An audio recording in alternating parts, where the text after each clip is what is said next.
Friends இந்த வண்டி வந்து பார்த்தீங்கன்னா ஒரு சுசுகி ஸ்விஃப்ட் இது. இந்த வண்டி ஒரு 2014 மாடல் ஒரு பெட்ரோல் இன்ஜின். இந்த வண்டியில் ஒரு சஸ்பென்ஷனோட பம்ப் ஆகுது. அதுதான் இந்த வண்டியோட கம்ப்ளைண்ட்டு.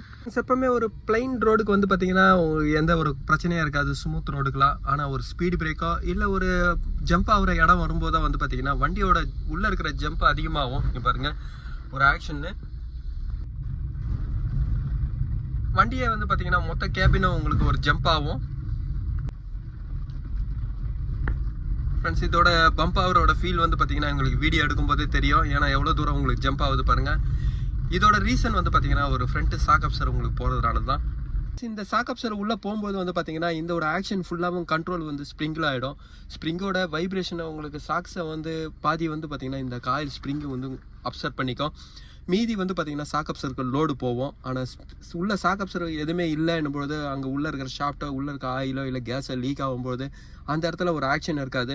மொத்த கண்ட்ரோலை வந்து பார்த்தீங்கன்னா ஸ்ப்ரிங்குகளை தான் லோட் ஆகும். ஸ்ப்ரிங்கில் லோட் ஆகும்போது தான் வந்து பார்த்தீங்கன்னா வண்டி ஃபுல்லாக ஜம்ப் ஆகும். இந்த வண்டியிலே வந்து பார்த்தீங்கன்னா உள்ள சாக்கப்சர் போயிருக்கு. இந்த மாதிரி இது வந்து பார்த்தீங்கன்னா ஒரு கேஸ் சாக்கப்சர். இதிலே வந்து பார்த்தீங்கன்னா ஒரு கேஸ் ஃபிட்டிங் போட்டிருக்கோம்.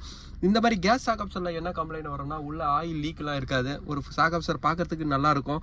ஆனால் ஆயில் லீக் இல்லைன்னா வண்டி வந்து பார்த்தீங்கன்னா ஜம்ப் ஆகும். கேஸ் உள்ளே லீக் ஆகிடுச்சுன்னா கூட வந்து பார்த்தீங்கன்னா சாக்கப்சரோட ஆக்ஷன் அங்கே கிடைக்காது.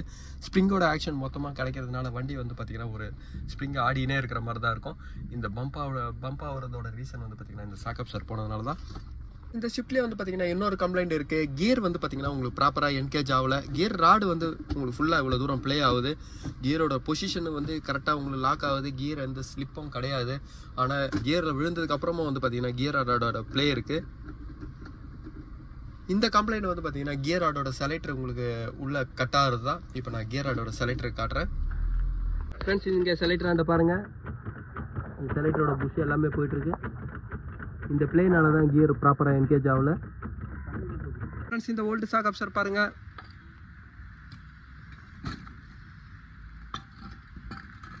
ஃப்ரெண்ட்ஸ் எப்போவுமே வந்து பார்த்தீங்கன்னா ஒரு கேசோலின் சாக்கப்சருக்கு தான் கேசோலின் வண்டிக்கு தான் போடணும். நீங்கள் மாற்றி போடும்போது வந்து பார்த்தீங்கன்னா இன்ஜினோட வெயிட்டுக்கு ஏற்ற மாதிரி உங்களுக்கு சாக்கப்சரும் இதில் மாடிஃபிகேஷன் வரும். அந்த டீசலோட சாக்கப்சரை நீங்கள் போடும்போது வந்து பார்த்தீங்கன்னா ஹார்ட்னஸ் ரொம்ப அதிகமாக இருக்கும். அதனால் எப்போவுமே உள்ளே இருக்கிற டேம்பரை மாற்றுறத விட நீங்கள் சாக்கப்சராக சேஞ்ச் பண்ணுங்கள். சாக்கப்சராக சேஞ்ச் பண்ணும்போது வண்டியோட ஹைட்டு வந்து பார்த்தீங்கன்னா உங்களுக்கு கரெக்டாக மெயின்டைன் ஆகும். டேம்பர் மட்டும் நீங்கள் சேஞ்ச் பண்ணும்போது வண்டியோட ஹைட்டு பழைய ஒரிஜினல் ஹைட்டு தான் உங்களுக்கு வரும். திருப்பி வந்து பார்த்தீங்கன்னா ஸ்ப்ரிங்கை வீக் ஆகும்போது கிரவுண்டு கிளியரன்ஸ் கம்மியாகும். இப்போ இந்த சாக்கப்சர் என்ன மாதிரி ஃப்ரெண்ட்ஸ் இதோட ப்ரைஸ் வந்து பார்த்தீங்கன்னா 4999 வரும்.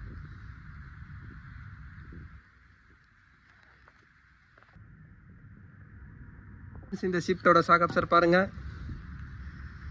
இதுதான் கம்ப்ளைண்ட்டு. ஃப்ரெண்ட்ஸ் இந்த ஓல்டரோட ப்ராக்கெட்டோட புஷ் கிடைக்காதனால நான் இந்த ஓல்டர் டேரெக்டாக தான் நான் இதை ஃபிட் பண்ணியிருக்கேன். அதே மாதிரி வந்து பார்த்தீங்கன்னா இந்த கேபிளுக்கும் புஷ் வருது. இந்த புஷ் வந்து பார்த்தீங்கன்னா ஒரு நியூட்ரல் பொசிஷன் கேபிளோட புஷ் வரும். இந்த புஷ்ஷோட ப்ரைஸ்லாம் வந்து பார்த்தீங்கன்னா ஒரு 25 ருபீஸ் தான் வரும். இப்போ நான் இதை நான் ஃபிட் பண்ணுறேன். இந்த சைடில் வந்து பாருங்கள் கேபிளோட புஷ் போயிட்டுருக்கு.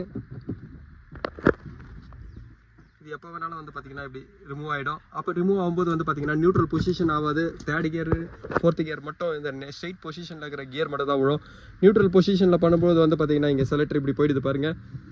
இந்த கம்ப்ளைண்ட் வந்துனாவே இந்த புஷ் தான். இதோட ப்ரைஸ் வந்து பார்த்தீங்கன்னா ஒரு 25 ருபீஸ் தான் வரும். ஆனால் இந்த ஒரு நியூட்ரல் பொசிஷனோட கேபிளுக்கு வர 2 கார்னர்லேயும் வந்து பார்த்தீங்கன்னா இந்த புஷ் தான் வரும். எப்போவுமே உங்களுக்கு 3rd கியர் மட்டும் உங்களுக்கு என்கேஜ் ஆகுதுனாவே இந்த புஷ்ஷை நீங்கள் சேஞ்ச் பண்ணுங்கள்.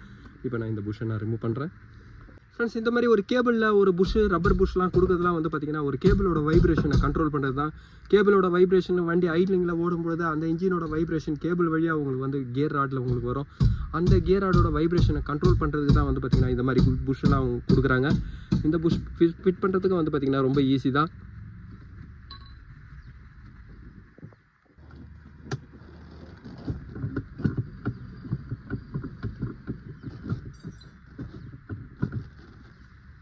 சாக்கப்சரை சேஞ்ச் பண்ணதுக்கப்புறம் வந்து பாருங்கள் சுத்தமாக பம்பே இல்லை.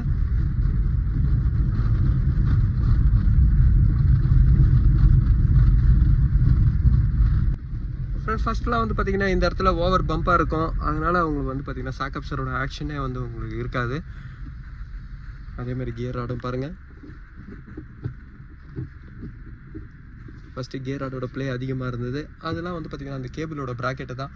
கேபிளோட ப்ராக்கெட்டுக்கு வைப்ரேஷன் கண்ட்ரோலோட ரப்பர் வந்து உங்களுக்கு போனதுனால தான் வந்து பார்த்திங்கன்னா அந்த ப்ராக்கெட்டுக்கு கம்ப்ளைண்ட் இருந்தது. அந்த ப்ராக்கெட்டோட பெட்டெல்லாம் வந்து பார்த்திங்கன்னா கிடைக்காதனால நான் டேரெக்டாக தான் கியர் பாக்ஸில் நான் ஃபிட் பண்ணியிருக்கேன். ஃப்ரெண்ட்ஸ் இதோட பார்ட்ஸோட லிஸ்ட்டு பாருங்கள். இதில் இன்ஜினோட ஆயில் சர்வீஸும் நான் பண்ணியிருக்கேன்.